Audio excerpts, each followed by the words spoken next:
Boa noite, estamos iniciando mais uma live do Gal, aliás, a primeira live de 2024, e é um prazer estar aqui com vocês.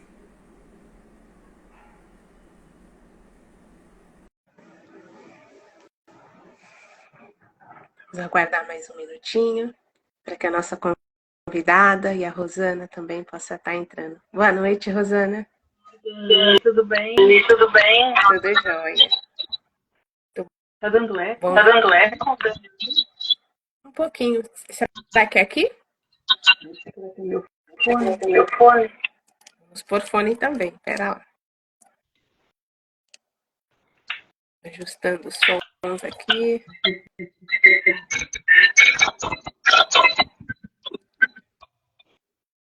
Boa noite, boa noite. Boa noite. Será que um pouco? Tô te ouvindo e tá com eco meu? Não, agora tá normal. Acho que tá normal agora. Tá bem bom.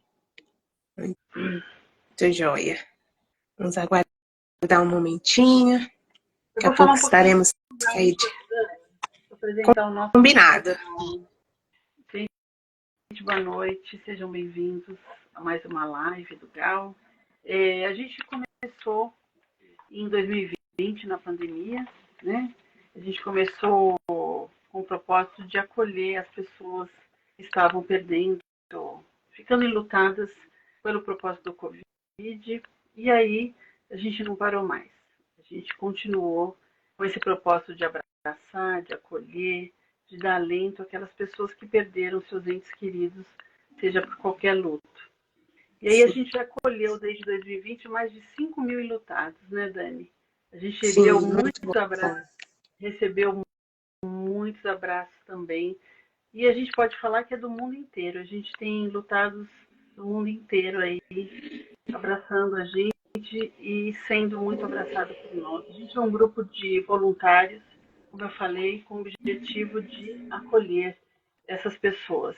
E essas lives têm o objetivo de levar conhecimento sobre o luto, sobre o processo do luto, e além dos especialistas, dos profissionais que a gente traz para as lives, a gente também tem lutados que falam um pouquinho aqui nas lives como passou por esse processo e que é de um processo difícil, como a gente sempre fala, mas é possível continuar a caminhada.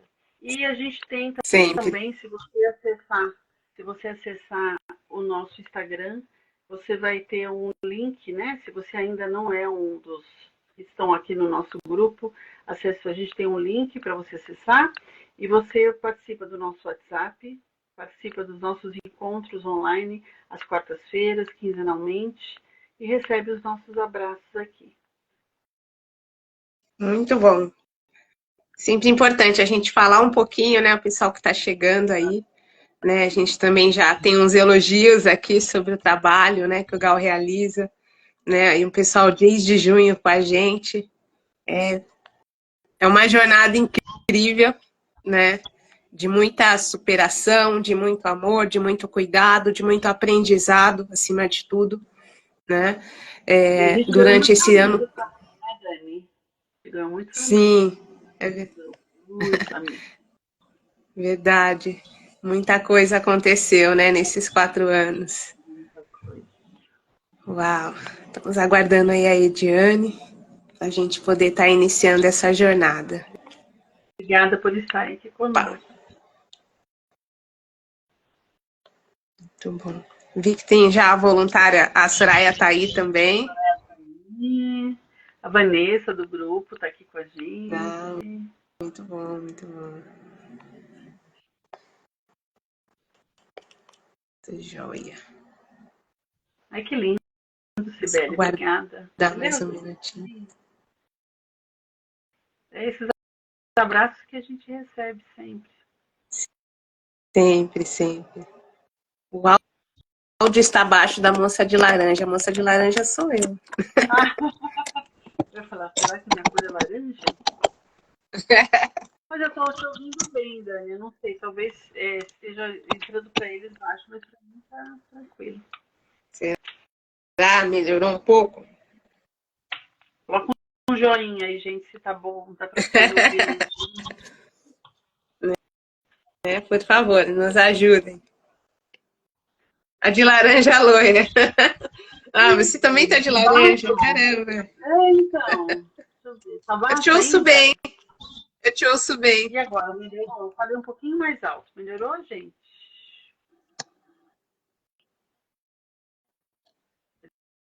Melhorou. Colocaram um joinha aí, será? Vamos ver, né? Agora eu não te ouvi, Dani. Tá Falei, opa, fazendo a nossa... melhorou? O áudio está bom aí. Soraya tá. A Soraya tá assessorando a gente aí, só. Contar que a Soraya está aí do ladinho. É. Vou aguardar aqui mais um instante. A Eliane, a Letícia, a Marilda, aí, ó. Vamos ver quem mais eu conheço.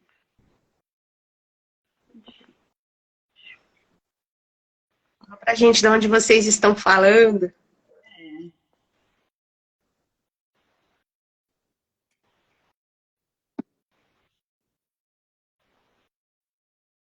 Sempre encaminhamos mulheres para o GAL. É o luto da mulher. Obrigada.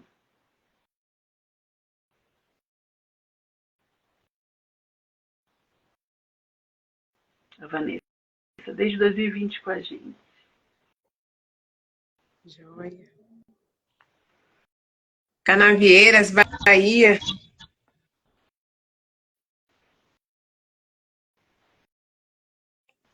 A gente sempre diz aqui, quem está com a gente há muito tempo ouve e a gente gosta de falar, que o GAL é um grupo de apoio ao luto, mas a gente não fala de morte, a gente fala de histórias de amor.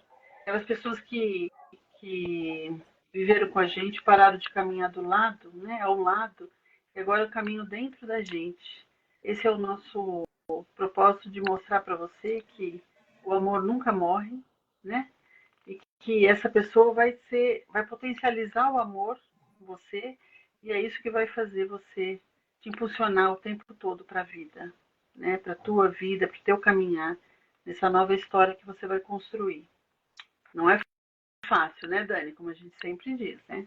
Não é um Nunca processo foi. fácil, mas é possível. Sempre, sempre. E aí a gente está aqui, né, nessa live também para poder ajudar nesse processo de aprendizado, né? O luto, ele é um processo, né, sendo um pouco repetitivo, mas um processo de aprendizado sobre a dor, sobre a gente aprender a viver sem o outro, sobre a gente aprender, né, sobre lidar com essa emoção.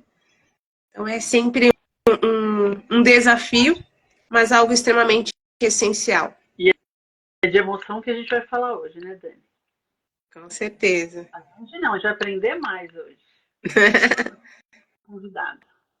Olha aí, tem o pessoal de BH, de Santa Catarina. Então-se muito abraçados, muito acolhidos por nós. Sim, nosso trabalho é voluntário, o Sou Existencial, e a gente trabalha com todos os lutos. Se vocês quiserem fazer perguntas sobre o GAL, a gente está aqui para tirar as A gente vai respondendo também. Exatamente, enquanto a gente aguarda a nossa convidada. Opa, chegou aqui, hein? Oh. Deixa eu pegar ela aqui. Deixa ela fugir, Dani.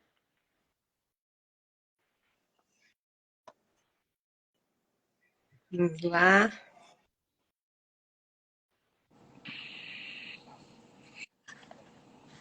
Boa noite, Diane. Boa noite. Boa noite, Tudo Diane. bem? Seja bem-vinda. Boa noite. Obrigada. Vocês me escutam bem? Sim. Bom, eu sou a Dani Cruz, né? Quero aproveitar para que nós estamos nós três aqui representando o GAL, em nome do Corpo Voluntário. Estou eu aqui, Dani Cruz, Rosana Matos, e essa noite a gente quer apresentar a Ediane Ribeiro. É um prazer. Eu sou fã e né, já maratonei aí no YouTube e convido, se vocês não a conhecem, ter a oportunidade de conhecer o trabalho dela. E eu quero apresentá-la nessa noite. Bom, a Ediane Ribeiro ela é psicóloga com formação em psicotraumatologia, especialista na abordagem de trauma, Informed, palestrante e instrutora de treinamentos para empresas e escolas na área de saúde mental, estresse, liderança e comportamento, emoções e trauma, né? E nessa noite, seja bem-vinda, Ediane. Prazer estar contigo. Muito obrigada. Prazer estar com vocês também para falar sobre um assunto tão importante. Dani, eu ia pedir para você tirar os comentários enquanto ela fala, por favor. Você consegue. Vamos lá. Agora. Comentários desativados momentaneamente para que a gente possa ouvir com atenção a Ediane aí. Bom, Ediane, a gente está aqui, né, nesse grupo de apoio. Dos comentários, mas eu acho que talvez a gente volta visualmente. A gente volta. A gente volta neles daqui a pouco. Perfeito. Então vamos tocando aqui. Bom, Ediane, a gente sempre faz uma pergunta inicial para os nossos convidados, que é realmente saber, né, o que é o luto para a Ediane. Tá, talvez eu não vá falar exatamente para a Ediane, mas vou fazer uma combinação do que é o luto para mim com o que é o luto na abordagem que eu estudo, que é a abordagem do cuidado informado sobre trauma, esse nome às vezes difícil, né? Trauma Informed Care, porque é uma abordagem que a gente ainda está traduzindo para o Brasil. E o trauma, estou acostumada a falar sobre trauma, o luto, que pode ser traumático ou não necessariamente. Né? Ele é um processo intenso, desafiador, mas não necessariamente uma experiência traumatizadora. Pode ser um trauma que não é traumatizador. Mas o luto é um estado interno que inclui diferentes emoções, diferentes reações, diferentes comportamentos. Por isso que a gente entende o trauma como por isso que a gente entende, estou com trauma na cabeça hoje, acabei de dar uma aula sobre trauma. Por isso que a gente entende o luto como um processo. É um processo que inclui diversos comportamentos, emoções, reações que se misturam, não necessariamente de uma forma organizada, a partir de uma perda. Então, esse estado ele é deflagrado por uma perda. Eu acredito que pela característica do grupo, nós faremos na nossa conversa um recorte para a perda do luto a partir da morte literal de alguém. Mas é só importante lembrar que o processo de luto ele é vivenciado a partir não somente da morte literal de alguém significativo para nós, mas ele pode ser vivenciado a partir de diferentes tipos de perdas, né? Perdas simbólicas, inclusive, a perda de um relacionamento, a perda de um emprego, perdas coletivas sociais, a perda de um membro do corpo que eu sofri um acidente, precisei amputar, por exemplo. Todo o processo de perda significativa envolve um processo de luto, que é esse estado que nós passamos por um período depois da perda em direção a um aprendizado de como será seguir dali adiante com aquilo que agora se faz uma ausência. Então, uma forma que eu, Ediane, costumo olhar para isso, já que eu tenho um olhar poético também para as dores, o luto é um caminho. Ele é um caminho de despedida e de aprendizado para viver a partir de agora com algo que se transformou em uma saudade, em uma ausência. Muito bom. Muito bem. E é esse caminhar que a gente quer conversar hoje, falando de muita emoção, né? São muitas emoções esse processo de luto nessa caminhada, né, Ediane? E aí, como é que ficam essas? Como é que a gente lida com essas emoções nesse processo do luto? Porque eu acho que fica tudo junto e misturado, né? É um processo individual, processo único, né? Para cada um. E aí, como é que fica? Como é que a gente lida com essas emoções todas que chegam nesse processo? Nesse caminho? É um processo...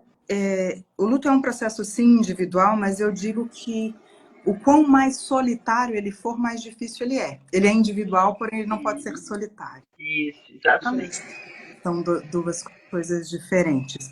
As emoções envolvidas num processo de luto, que são emoções esperadas, elas passeiam as fases do luto, que imagino que vocês discutam aqui de vez em quando, né?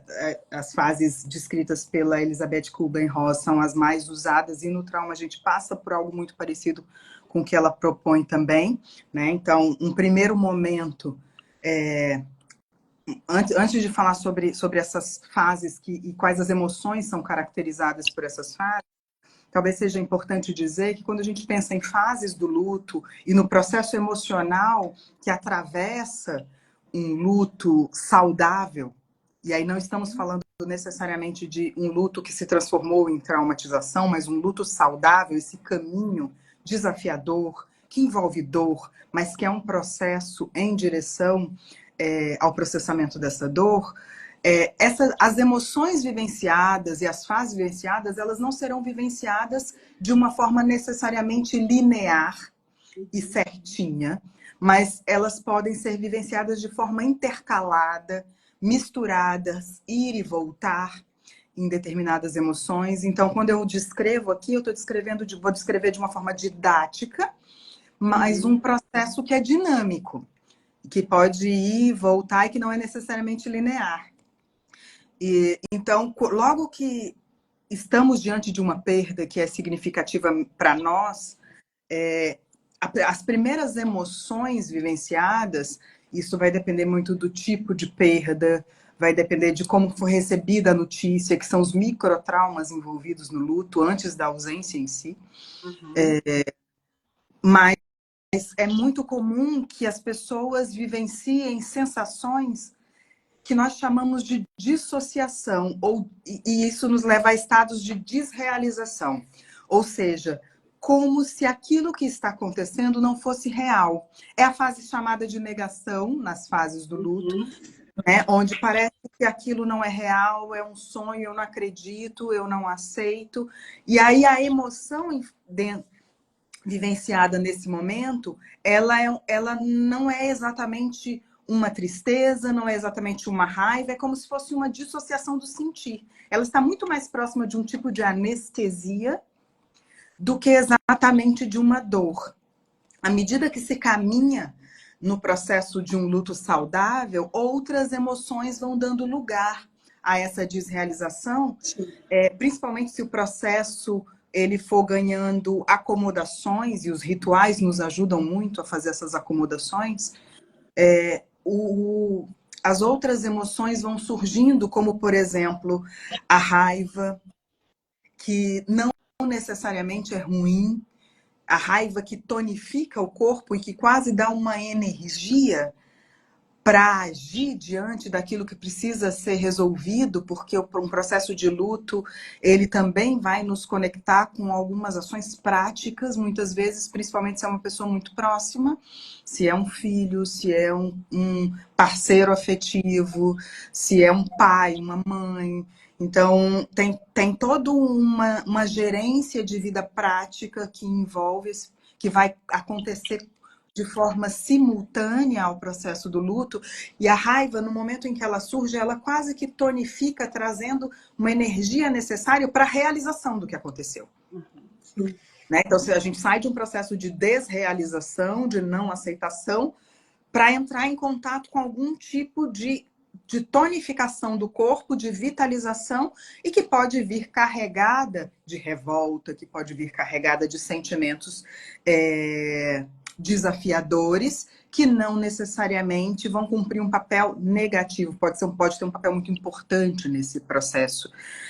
Essa raiva pode vir antes ou depois de sentimentos como culpa, que aí a gente caracteriza mais na fase da barganha, né? O que eu deixei de fazer, o que eu fiz? Poderia ter feito isso, poderia ter feito aquilo, se eu não tivesse feito aquilo.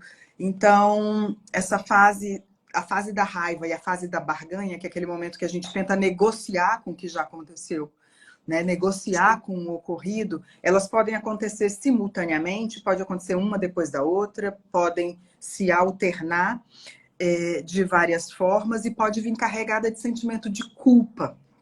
A depender de como foi a perda, isso vai ser um grande trabalho no processo de luto dessa pessoa, desacoplar a culpa, né? Principalmente em perdas trágicas, isso vai ser um processo muito, muito importante, lidar com todo o conteúdo que precedeu a perda para poder processar esse sentimento de culpa, para entrar em contato com a ausência em si, né? Com a perda em si. Então, são sentimentos que podem vir juntos ou se alternar. A raiva, a culpa, a dissociação. E eles vão, em geral, se o luto segue se processando, levar ao contato com talvez a principal emoção de um luto, que é a tristeza. A tristeza, ela tem um grande papel no processamento das nossas perdas. Ela é a emoção que nos ajuda a fazer introspecção. Então, quando eu falo em raiva, por exemplo, a raiva é uma emoção exteriorizante, né? Quando nós estamos com raiva, é algo que vem, que eu tô querendo botar alguma coisa para fora. A tristeza, ela faz um movimento diferente conosco, ela é interiorizante, né? Cada emoção tem uma assinatura muito própria, tem um colorido muito próprio, justamente porque elas têm funções diferentes. Então, a tristeza, ela faz introspecção, ela nos coloca para dentro. E a tristeza é uma emoção essencial para o processamento das dores, das perdas. Ela é a grande emoção que comunica a perda para nós. Ela comunica que dali para frente aquilo se fará uma ausência. Então, o momento em que a gente consegue acessar a tristeza, o momento em que a gente consegue entrar em contato com a dor da perda, o momento em que muitas vezes vai vir acompanhado do choro, desse desaguar, que nos ajuda a lavar de dentro para fora. E ao mesmo tempo que lava, é um desaguar que fertiliza as nossas terras, para que elas não ressequem por dentro, né? Que fertiliza o nosso ser interior, para que eles não ressequem por dentro, para que a gente não resseque por dentro a partir de uma experiência desafiadora como o luto. Então, quando tem a tristeza, é o momento que a gente vai introspectar. É um momento em que eu vou para o recolhimento. É o momento do processo do luto, onde o tempo de recolhimento é importante. É importante que eu me faça estar comigo mesma. É o momento em que eu comunico, né? Como seres sociais, a tristeza tem um grande papel de comunicar as pessoas ao nosso redor, a nossa comunidade, do suporte que nós precisamos, né? Por isso que eu disse, o luto, ele é um processo individual, mas ele não precisa ser solitário, porque na verdade o suporte e o vínculo talvez sejam as grandes estratégias recuperadoras, né, de um processo de luto, sejam os grandes assentamentos para um processo de recuperação de luto. Então, quando vem a tristeza, é um momento também que eu estou comunicando às pessoas ao meu redor que eu preciso ser cuidada, que eu preciso de atenção. E por isso a aceitação, que é a última fase do luto, em geral ela se dá depois de um processo de tristeza, de grande tristeza, ou nas fases descritas pela Elizabeth, ela vai chamar até de depressão, né? Eu evito um pouco o uso da palavra depressão pelo uso clínico que eu faço dela. Eu evito de usá-la como fase do luto, porque a gente está falando aí de entrar em contato com essa dor, entrar em contato com essa tristeza como algo previsto, como algo que faz parte de um processo e de um processamento natural de luto, saudável de luto. Então, minimamente são essas as emoções que são esperadas de se passar num processo de luto. E como abri a minha fala, não necessariamente você vai ter uma coisa linear ascendente. Não necessariamente você vai ter a dissociação, a raiva, a barganha com a culpa, a tristeza e a aceitação. Isso vai se dando ciclicamente e processando pequenas partes, né, desse luto. A gente vai falar de um luto saudável, um tempo médio de processamento de 2 anos, né, de um luto saudável. Então, isso vai se mobilizando dentro de nós, indo e voltando de diversas formas para uma reorganização. que o luto é um processo de desorganização, ele é um processo de desorganização que caminha para um outro tipo de organização. Então, ele não caminha de volta à organização, ele caminha a uma reorganização. Perfeito. Isso é Como é tão importante, real. real, e como é importante o enlutado se permitir vivenciar as emoções, né, Diane? Se permitir, porque muitos falam, eu não quero, quando acaba isso? O processo só é um processo quando você vivencia essas emoções todas, que não são... O que acontece é, o processo do luto, ele é um processo modulado pelo sentir. Uhum. Então, não existe um processamento de luto que não inclua o sentir.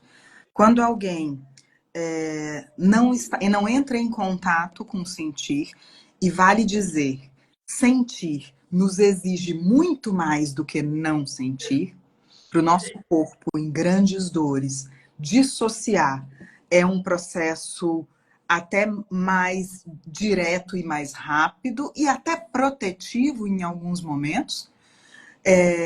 Sentir muitas vezes é mais exigente do que não sentir, principalmente na nossa sociedade que está cada vez mais associa não sentir a conforto, que é um grande erro.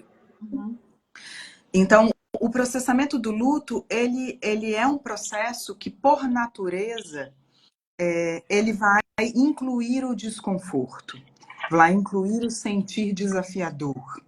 Por isso ele é processo, porque ele é um caminho, lembram? Ele é uma travessia rumo a uma nova forma de existir.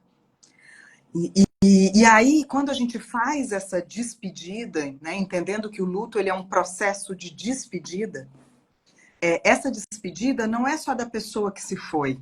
Essa despedida é da pessoa que se foi, e essa despedida é da parte em nós que existia a partir dessa relação também. Porque uma mãe que perde um filho, a parte nela que materna também morre naquele momento para nascer uma outra forma de existir a partir dali. Um cônjuge que perde um parceiro ou uma parceira amorosa, ele se despede da pessoa que foi, mas se despede da parte nela que existia em relação com aquela pessoa que se foi. Então, é um processo de despedida de duas vias, de dupla orientação. E esse processo de despedida inclui um morrer interno nosso também, para nascer uma outra coisa no lugar, para nascer um outro engajamento na vida, uma outra forma de engajar e de enxergar a vida, que inclui a ausência. Que não é superar a ausência, não é esquecer a ausência, tem dores que são irreparáveis e que a gente vai caminhar com isso, mas que inclui vida pulsante em nós também, incluindo aquilo que agora vai se concretizar em termos, por exemplo, de uma grande saudade e das memórias que ficaram. Então, o luto necessariamente inclui o sentir. O processo de evitação, que é um processo que muitas pessoas vão entrar quando tem uma perda muito significativa, e a depender de como essa perda foi, talvez o impacto daquela dor seja grande demais para ser sentida de uma vez só. E aí é um direito da pessoa dissociar por algum tempo. É protetivo para ela dissociar por algum tempo, porque aquilo pode ser grande demais para ser processado e ser sentido num só tempo. Mas a evitação, ela não processa o luto. A evitação, não sentir. Então, a pessoa perdeu alguém, no dia seguinte está trabalhando e está fazendo as coisas, e muitas vezes vai ser lida socialmente como alguém que está sendo muito forte. Isso é um grande problema, porque muitas vezes é essa pessoa que está precisando de mais suporte. Exato. O forte é aquele que entra no seu sentir, como você disse. Né? Exige mais força sentir do que exige muito mais força. E aí eu retomo a minha vida no dia seguinte, depois de uma perda significativa, e eu faço um processo de evitação da dor. A evitação é como se a gente pegasse aquela dor, guardasse numa gavetinha dentro de nós. Só que ela não vai desaparecer. Essa gavetinha, ela vai crescendo dentro dessa gavetinha e ela pode nos possuir de diferentes formas, como sintomas, como diferentes formas de adoecimentos, por exemplo, como padrões de comportamento e de relacionamento dali para frente muito pouco funcionais e saudáveis. Então, o processo de evitação, ele não processa o luto. Às vezes, como disse, a pessoa vai precisar do tempo para conseguir ir entrando em contato com aquela dor em pequenas doses. Talvez aquela dor seja grande demais para ser digerida de uma vez só, e o luto não é sobre isso, não é sobre digerir de uma vez só. E aí o movimento é um desenho que eu gosto de trazer quando a gente fala em luto. Porque muitas vezes a pessoa vai entrar na dor, fazer contato com ela, processar um pouquinho. E aí, às vezes, ela precisa dissociar um pouquinho, porque ela vai tomar as providências práticas do que aquela perda causou, ela precisa organizar coisas. Se estamos falando de uma morte literal, talvez tenha um funeral para ser realizado, talvez tenha um inventário para ser feito, talvez ela vá começar a entrar em contato com algumas coisas da sua atividade profissional, mas ela precisa voltar em algum momento para o contato com aquela dor. E aí talvez ela precise sair um pouquinho, dissociar um pouquinho para respirar e depois voltar. Então esse movimento um pouco em onda de entrar e sair da dor durante o processo do luto, que como eu disse pode, em média, estima-se que um luto saudável vai se processar completo em 2 anos. Esse processo de entrada e saída, onde eu faço um pouquinho de evitação e dissociação, mas eu retomo o contato com a dor, ele se faz um movimento dentro de nós que nos ajuda a não estagnar. Nem estagnar na evitação da dor e nem estagnar dentro da dor. É isso. A gente costuma falar muito nas nossas reuniões, né, sobre tudo aí que você pincelou, né, principalmente a questão dessa evitação, porque normalmente quando nós fazemos uma reunião online semanal, né, ou quinzenal, e a primeira coisa que a pessoa quer saber como é que eu tiro essa dor, né? Como se tivesse realmente um método, né, ou exatamente um script que a gente conseguisse fazer isso com ela. E aí a gente procura contar um pouco das nossas histórias também, né? Eu costumo dizer que eu vivenciei muitos lutos, mas eu era do time da evitação. Então virava a página, ótimo, vamos. Até que um dia, realmente, aqui no grupo de luto, eu precisei revisitar, eu precisei parar, eu precisei chorar, né? Coisas que eu não havia feito ao longo da minha jornada. E comecei realmente a vivenciar, a rever os meus lutos, os meus processos, me permitir sentir. E o quanto isso muda o modo que eu vejo a vida, muda o modo como eu trato o outro, né? E tem sido uma jornada incrível.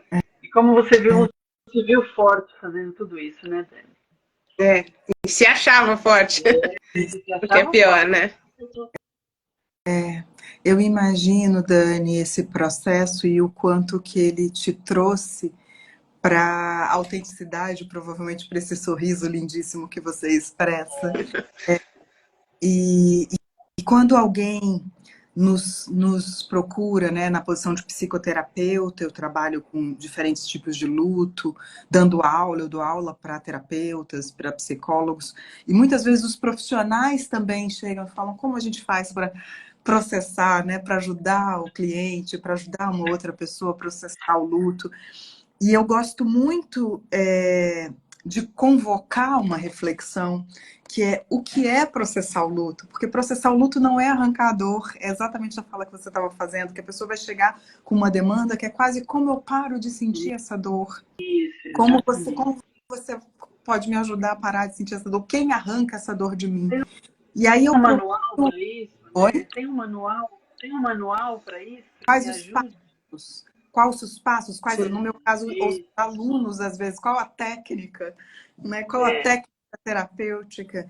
E aí eu proponho sempre uma reflexão que é: que direito a gente tem de querer arrancar a dor de alguém que acabou de perder alguém significativo? como terapeutas, a gente não tem esse direito. Ninguém Sim. tem o direito de arrancar uma dor de alguém que perdeu alguém significativo para si. Porque senão, essa existência, a existência dessa pessoa nessa vida foi inócua, foi dispensável. Uhum.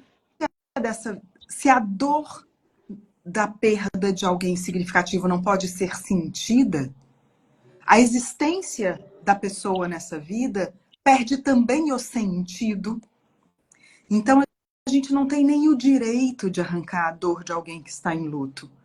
O nosso trabalho para ajudar esse luto a ser processado, para que essa reorganização, que é como eu acesso a vida que ainda está pulsante em mim, e para caminhar a partir daqui com aquilo que se faz uma ausência, não é sobre arrancar a dor, mas sobre fazer companhia para essa dor, para que ela possa seguir o seu caminho, o seu ciclo, que é vir, fazer a introspecção, nos ajudar a guardar em lugares diferentes de nós o que foi a vida com essa pessoa, qual foi a beleza e o encanto de dividir a existência com essa pessoa que agora não está mais. Que lugar que eu guardo a saudade, que lugar que eu guardo aquele momento em que daqui a, sei lá, 5, 10 anos, eu vou ouvir uma música que me lembra essa pessoa e eu vou visitar a saudade em mim.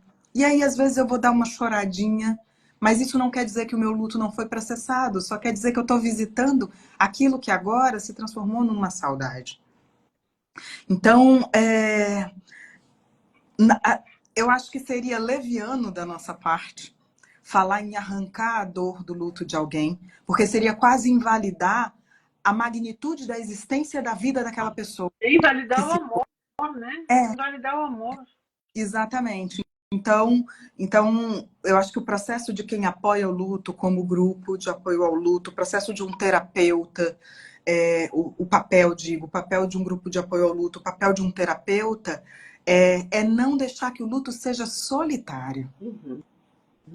É conseguir fazer companhia para uma dor, porque quando a gente divide dores, a gente ganha quase que uma pele extensiva para conseguir abarcar aquela dor.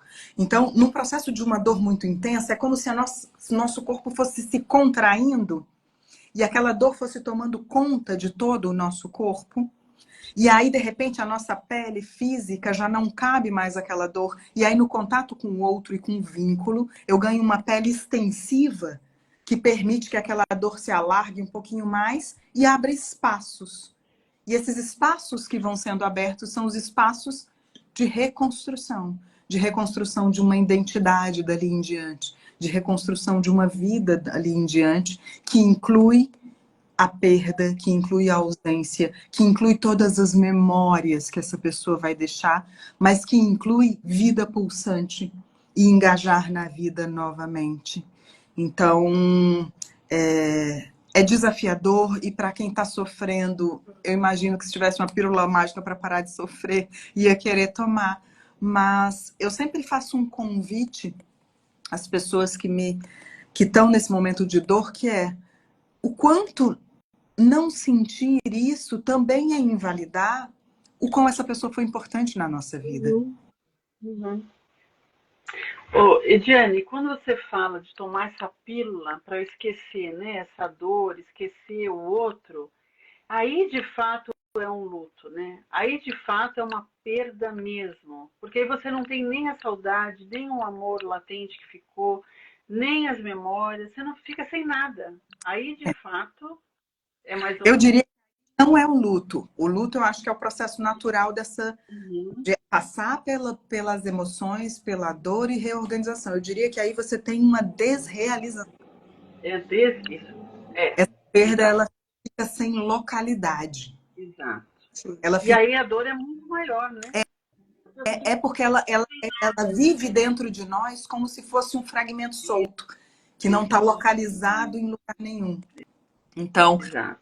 como se aquela experiência ela não fosse integrada à nossa biografia, ela não fosse integrada à nossa memória, ao nosso corpo e ficasse em nós solta como um autômato que pode nos possuir mesmo, como eu disse antes. Pode ficar algo como um fragmento solto dentro de nós que a gente não consegue localizar em lugar nenhum. É como se a perda não fosse realizada, né? Por isso, muitas vezes são importantes os ritos de passagem. Eles são tão importantes porque eles começam a fazer esse processo de realização da perda, né? De fazer uma transição psicológica de um estado para outro estado. E o luto é um processo de transição. Eu chamei aqui de caminho, né? Então, é um processo de transição de um estado, inclusive emocional e psicológico, para um outro estado. Então, no momento em que eu tenho negação, no momento em que eu não consigo sair da negação, no momento em que eu não faço o processamento de luto, no momento em que eu não entro em contato, esse transicionamento, essa transição de um estado psicológico a outro, ele também fica interrompida. Como se essa perda não fosse realizada. Então, ela fica ali num lugar obscuro, num lugar confuso para mim, fisicamente, emocionalmente, psicologicamente. É muita coisa. Dá vontade de parar para aqui para ouvir, né? A gente tem algumas perguntas já acontecendo nas caixinhas, mas eu queria também te ouvir sobre regulação emocional. E aí, então, não sei se eu faço as perguntas, se eu deixo você falar mais. O que você prefere, Diane? Eu acho que ela podia falar um pouco essa coisa da regulação emocional e ir para as perguntas que são excelentes. Eu acho que eu gostaria também de ouvir as perguntas das pessoas, porque, em verdade, talvez eu só coloque legendas quando falo de regulação a muito do que eu já falei, porque tudo que eu falei até agora faz parte do processo de regulação emocional no luto, né? Então, a regulação emocional, que muitas pessoas confundem com controle das emoções, talvez seja a primeira distinção importante a fazer. O processo de regulação emocional, ele não é um processo de controlar emoções. A regulação, até porque eu sou absolutamente contra essa história de controle emocional, porque emoção é informação. Então, quando nós enxergamos que emoção é uma carga que o nosso sistema nervoso recebe, que traz uma informação sobre o que estamos vivendo dentro de nós e fora de nós, e essa carga nos organiza, nos prepara para diferentes tipos de ação, não se trata de regulação emocional, não se trata de controlar a emoção, mas se trata de uma capacidade, de uma habilidade que todos nós, mamíferos sociais, inclusive outros mamíferos que não os humanos, nascemos com ela. É uma habilidade que todos nós nascemos com a potencialidade para essa habilidade de regulação emocional. À medida que vamos crescendo, de acordo com as experiências que temos, de acordo principalmente com as experiências de cuidado e de legenda das nossas emoções que temos nos primeiros anos de vida, essa regulação pode ficar mais organizada ou menos organizada. Mas a regulação é uma leitura do nosso estado emocional. É conseguir fazer uma boa leitura do que estamos sentindo e poder, a partir dessa matéria-prima do sentir, aí usar a razão para modular.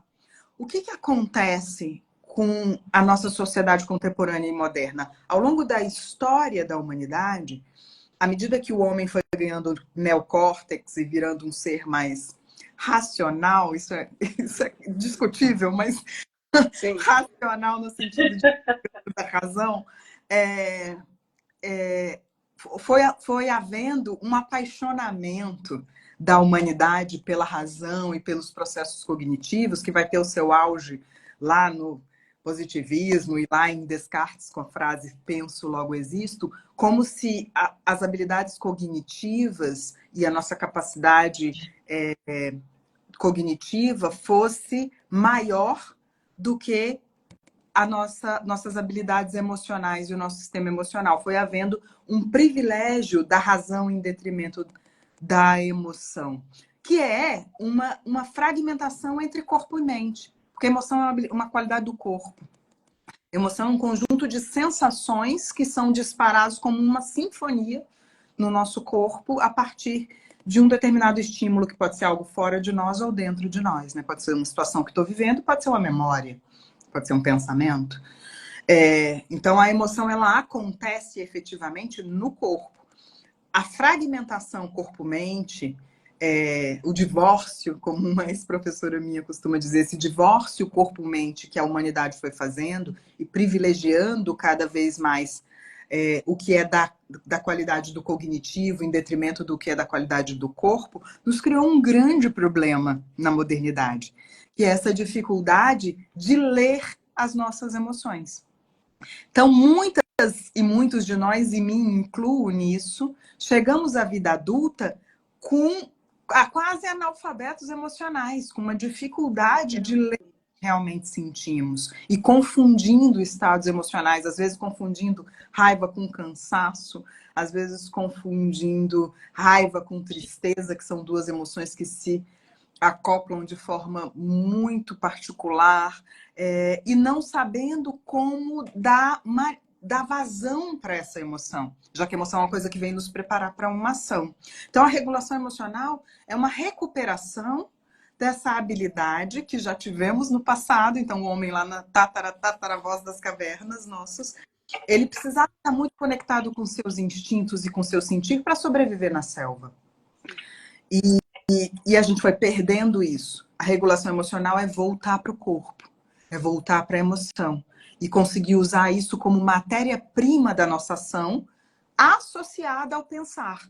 E não como um pensar solto, sem matéria-prima do sentir, dissociado do sentir. A neurociência moderna, ela combate muito essa ideia da razão em detrimento da emoção, e eu costumo citar um neurocientista que gosto muito, é o papa das emoções, o neurocientista mais respeitado nas emoções atualmente, que é o Antônio Damasio. E Antônio Damasio, ele nos diz: razão sem emoção não nos leva a boas escolhas. Porque ele vai partir desse pressuposto que a emoção, ela é uma qualidade de informação, ela é uma qualidade de inteligência, que junto com a razão vai nos direcionar para algo. E a regulação emocional é isso. É a capacidade que eu tenho de ler essa emoção, entrar em contato com ela fisicamente para me direcionar para o próximo passo. Dentro de um processo de luto, nós falamos aqui de algumas emoções. Falamos de raiva, falamos de tristeza. Emoções com qualidades, com tinturas diferentes. A tristeza tem uma função de introspecção. Então, numa boa regulação, eu tô triste, eu não vou levantar e vou trabalhar porque me ajuda a trabalhar, que eu não penso nisso.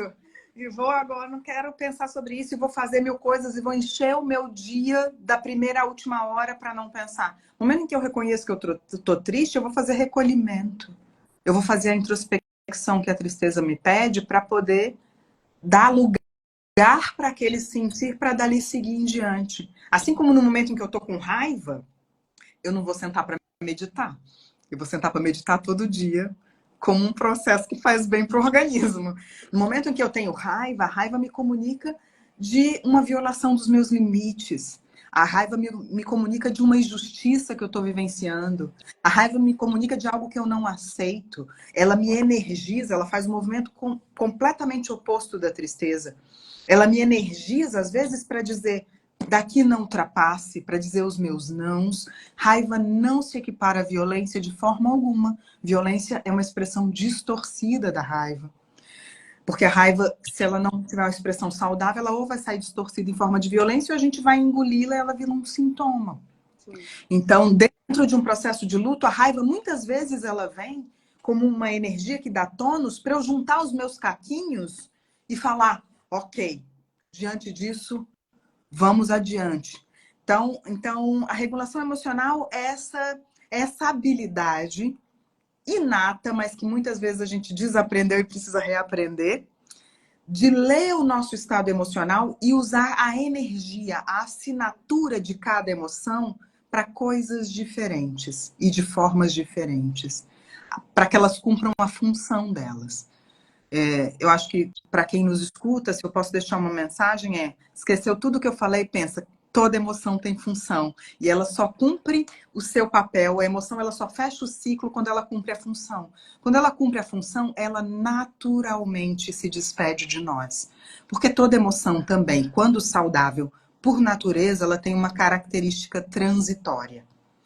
Toda emoção, ela tem que ser transitória. A fixação em qualquer estado emocional, inclusive na alegria, A fixação em qualquer estado emocional, ela é um caminho de adoecimento. Então, a emoção, quando ela vem, nos informa e nós damos um canal de saída para ela, ela naturalmente se despede de nós. Uau. Muito, além de poético, Muito muito real isso, poético. né? Sim. Vamos às perguntas, que temos Ai, muitas aqui. Acho que eles 9h30 eles caem a nossa live, hein? Tem Vamos que chegar lá. Bom, lá. tá certo. Vamos rapidinho. Bom, eu tô com a Analisa aqui, ela tá na Austrália, ela tá perguntando sobre neurobiologia interpessoal e o luto, né? Tá. Como a gente trabalharia, como você trabalharia isso. Ela perguntou também sobre luto e trauma intergeracional e falou aqui um pouco sobre a questão da Elizabeth Kubler-Ross, né? Que a gente falou um pouco também sobre as fases do luto. E como a gente vê esse trabalho que a gente já falou também, que é uma questão que não é linear, né? E a gente também entende como não sendo, né? E eu acho que vamos começar por ela. Você quer comentar sobre essa questão, se dá tempo, né? Da questão da neurobiologia? Ela várias coisas. A neurobiologia interpessoal, eu não sou da área da neurobiologia interpessoal, eu sou do cuidado Sim. informado sobre trauma, que é uma área que recebe influência da neurobiologia interpessoal, mas também de outras áreas de conhecimento. O cuidado informado sobre trauma, né, o Trauma Informed Care, é uma área multidisciplinar. Não é uma área... Algumas pessoas acham que é uma abordagem dentro da psicologia. Não é. Uma área de conhecimento, de estudo sobre trauma, uma área multidisciplinar e moderna do estudo sobre trauma, que entende o trauma como um processo neuropsicofísico e não somente psicológico. Entende o trauma não como um processo exclusivamente psicológico. E essa área, que é uma área multidisciplinar, recebe influência de várias áreas de conhecimento. Dentre elas, a neurobiologia interpessoal, as neurociências, a psicologia. Então, nessa perspectiva, a gente entende o trauma como eu disse, como um processo neuropsicofísico. O que significa isso? Que quando acontece a situação desafiadora, ela perguntou qual é a visão da neurobiologia interpessoal sobre o luto ou sobre o trauma, me recordo, Sobre o por luto. favor. Sobre o luto.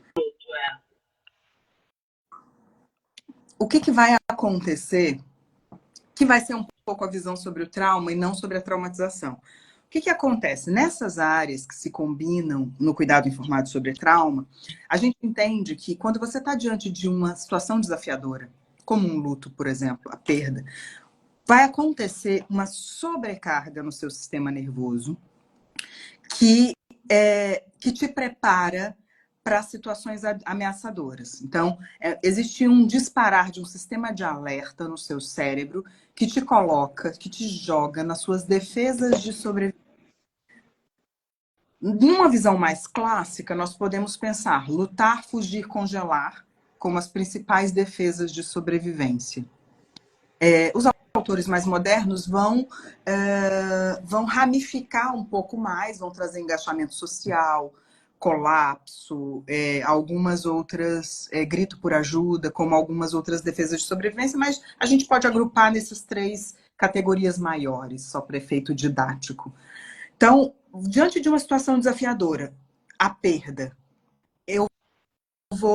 o meu sistema nervoso vai entender a ameaça ou perigo, vai disparar a partir de uma neuroquímica que é modulada num primeiro momento, na primeira resposta ao estresse, por uma resposta elétrica, mediada principalmente por hormônios como adrenalina e noradrenalina. Depois, para sustentar essa resposta ao estresse, porque no momento do choque, eu tenho uma primeira resposta ao estresse, porque o luto é uma experiência, principalmente a comunicação, no momento que você sabe da informação, é uma experiência estressora. Então, ela carrega uma resposta de estresse no nosso organismo.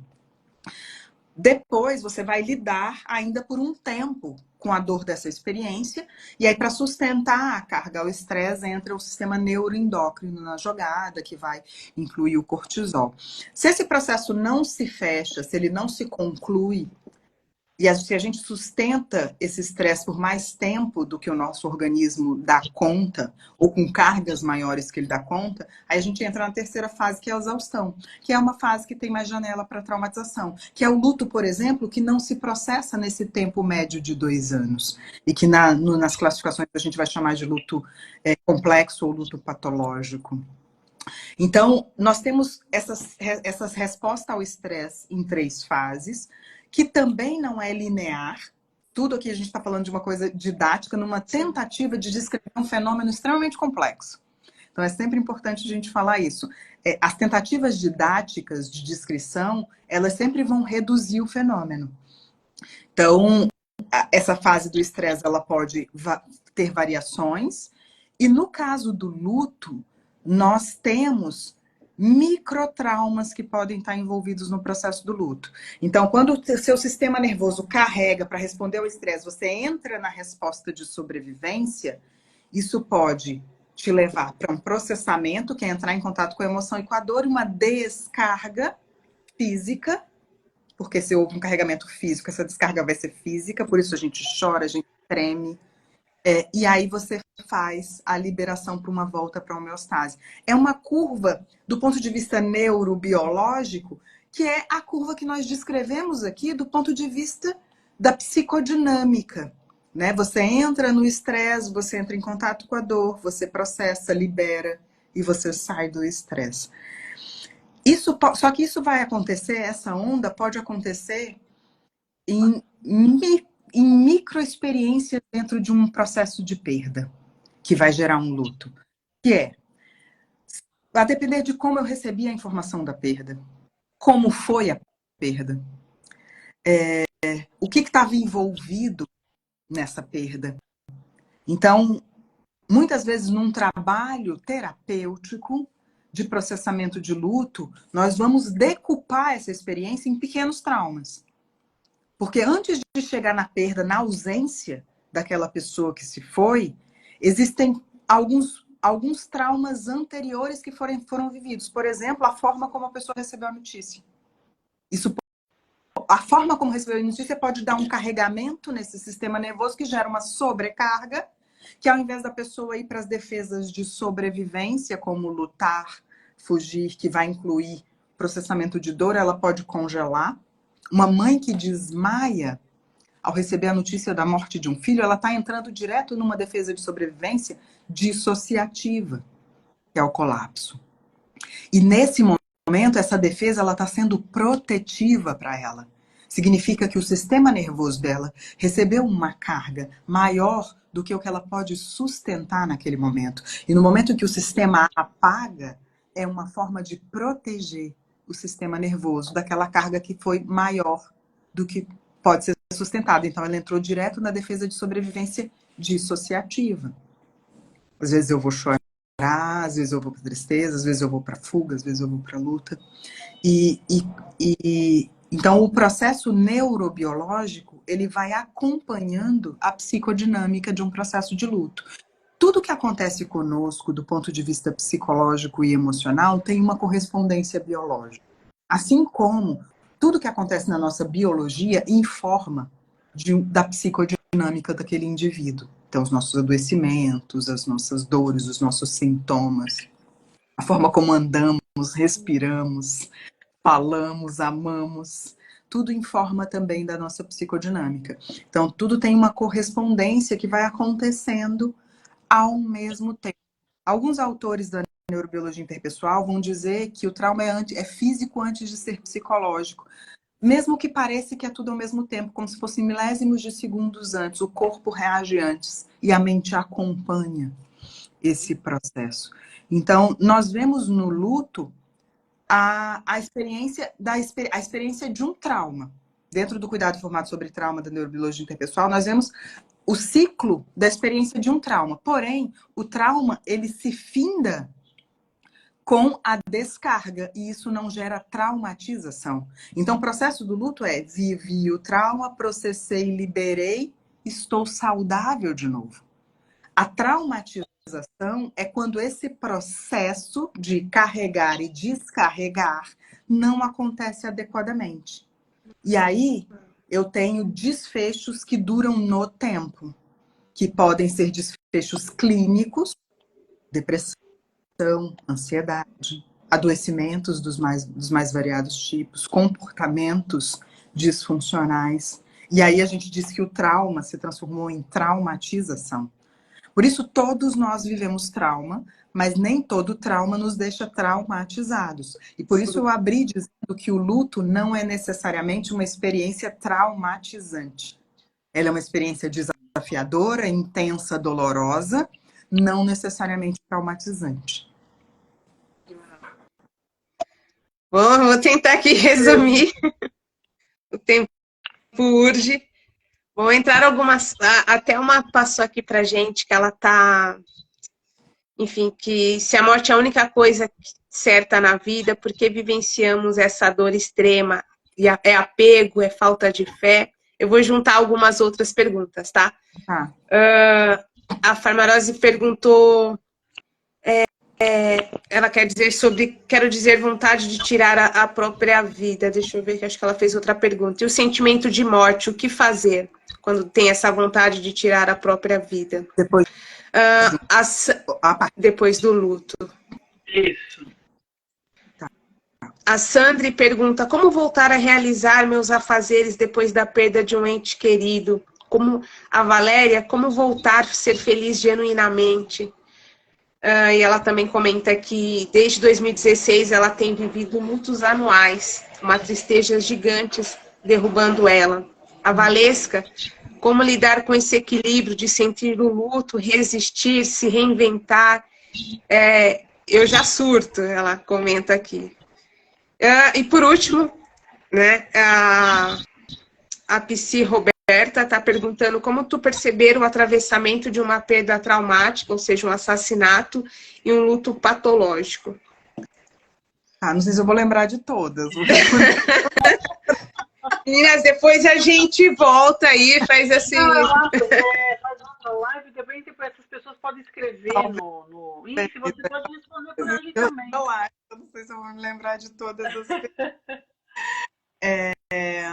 mas vou lá nas primeiras, que teve. A primeira foi sobre. Sobre a questão da dor, né? Sobre a questão de estar vivenciando, né? Se a morte é a única coisa certa da vida, porque vivenciamos dor extrema, é apego, falta de fé? Não, eu não acho que seja nem apego, nem falta de fé. É que a morte talvez seja a única experiência humana que a gente não tem simbologia para o que acontece depois dela.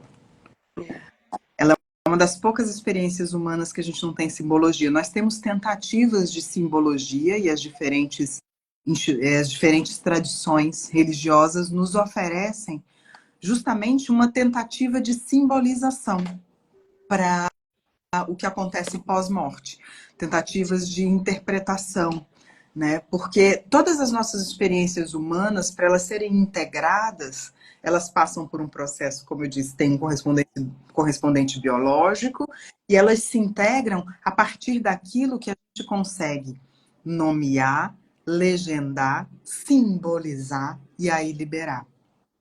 E a morte talvez seja uma das pouquíssimas experiências humanas. Eu estou tentando lembrar de outra, mas eu não consigo lembrar de outra experiência humana que a gente não tem simbologia.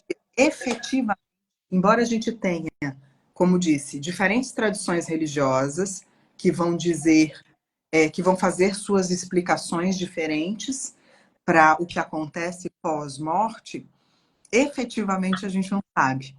Efetivamente você pode saber pela tentativa de explicação de uma experiência transcendental e religiosa, mas você não foi lá e voltou. Então é uma das poucas experiências que a gente não consegue essa concretude de simbolização. E aí, por isso, para nós, ela ocupa esse espaço da desrealização. Né? O que aconteceu com essa pessoa depois que ela morreu? Né? O espírito vive, não vive, vai para onde, o que acontece? Então, acabou aqui, a existência não é? Então, a morte, ela abre perguntas. Ela é uma experiência que deixa uma série de perguntas em aberto. E para nós, humanos essa série de perguntas de uma experiência que por si só é uma experiência que carrega uma carga estressora, porque a gente vai lidar com a saudade, a gente vai lidar com a dor da perda, se a perda foi trágica, a gente vai lidar com a falta, né, daquela pessoa. Então, por si só, uma experiência que já é dolorosa e ela ainda deixa muitas perguntas não respondidas, ela se torna uma experiência muito complexa para um cérebro como o nosso humano, que o tempo todo está buscando segurança. Nosso cérebro está buscando o tempo todo conforto e segurança para sobreviver. Então, é uma experiência extremamente complexa de assimilação, né, para o nosso cérebro, para a nossa mente humana, que busca preencher lacunas, né? A gente tem uma mente que está o tempo todo tentando preencher lacunas em aberto. E a morte, ela faz isso, né? Ela abre lacunas gigantescas, lacunas reais, físicas, e lacunas emocionais, e lacunas de questionamentos. Então, por isso que ela é uma experiência tão complexa e que, apesar de nós termos a certeza que todas e todos passaremos por ela, ela é uma experiência tão desafiadora. Sim. Gente, não há tempo para mais nada. Por falar em finitude, a gente não quer correr esse risco, né? Para ele poder terminar bem. Ediene, queria que você desse aí as suas considerações finais. Eu sei que você tem um curso em andamento aí que está para começar. Falasse um pouco também, se der tempo. E, enfim, a gente quer te agradecer demais. Valeu a pena esperar a sua agenda. Eu sou uma pessoa que estava aqui lutando. E é muito bom estar com você. Obrigada, viu? Eu que agradeço. Antes de fazer minhas considerações finais, na verdade, eu não queria deixar sem resposta a pergunta que falou sobre o desejo de tirar a vida. Eu não queria deixar essa pessoa sem resposta. Perfeito. Vamos. Todas as perguntas foram incríveis. Todas elas foram incríveis. Depois, não sei, vocês me mandem, a gente abre uma outra live. Eu vou tentando fazer vídeos dessas perguntas. A gente vai tentando alguma forma de cobrir vocês de alguma em relação a essas perguntas. Mas eu não queria deixar especialmente essa sem resposta, porque esse é um sentimento que pode visitar muitas pessoas em luto em diferentes momentos, que é a sensação de que eu não tenho condições de seguir a partir de agora com essa ferida. E a primeira coisa é não se culpar por essa sensação. É olhar para essa sensação com algum nível de autocompaixão de uma parte em você que sente a ausência, mas que essa parte em você, que é aquela que se relaciona com aquela pessoa que foi, como eu disse, ela também vai precisar de um acolhimento e de um luto. Essa parte em você que não deseja continuar, ela precisa ser abraçada por você, para que ela possa dar espaço para a parte em você que ainda pulsa de vida. Para fazer esse trânsito, muitas vezes a gente precisa de ajuda, muitas vezes a gente precisa de companhia para nos ajudar nesse trânsito. E pode ser que essa companhia seja um dos nossos, das pessoas ao nosso redor. E pode ser que essa companhia seja uma companhia especializada, como um terapeuta, por exemplo, que vai me ajudar a abraçar essa parte em mim que já não quer mais viver, essa parte que em mim talvez precise passar por um luto, porque é a parte que se relacionava com essa pessoa, para que, ao se sentir acolhida, essa parte dê espaço para a vida pulsante que pode seguir a partir do que a existência dessa pessoa teve de magnífica na sua vida e de encantadora na sua vida, que pode ser alimento para a vida que segue, pulsante. Então, muitas vezes essa companhia pode ser uma companhia especializada para ajudar a fazer esse trânsito de uma parte para outra. E eu acho que talvez isso seja uma boa consideração final para uma live que é uma experiência dolorosa, meus queridos, minhas queridas. É uma experiência intensa o luto, é uma experiência desafiadora. E ela é uma dor que senti-la, de alguma forma, faz parte de dignificar a existência dessa pessoa em nossa vida.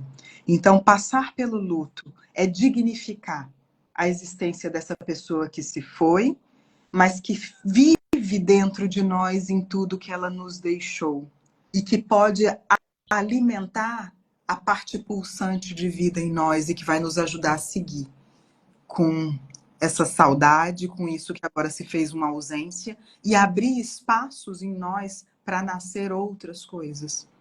Então, acho que é essa mensagem que eu poderia deixar. Lindo. Muito obrigada. Eu que agradeço. Que carinho bom, Jane. Só carinho.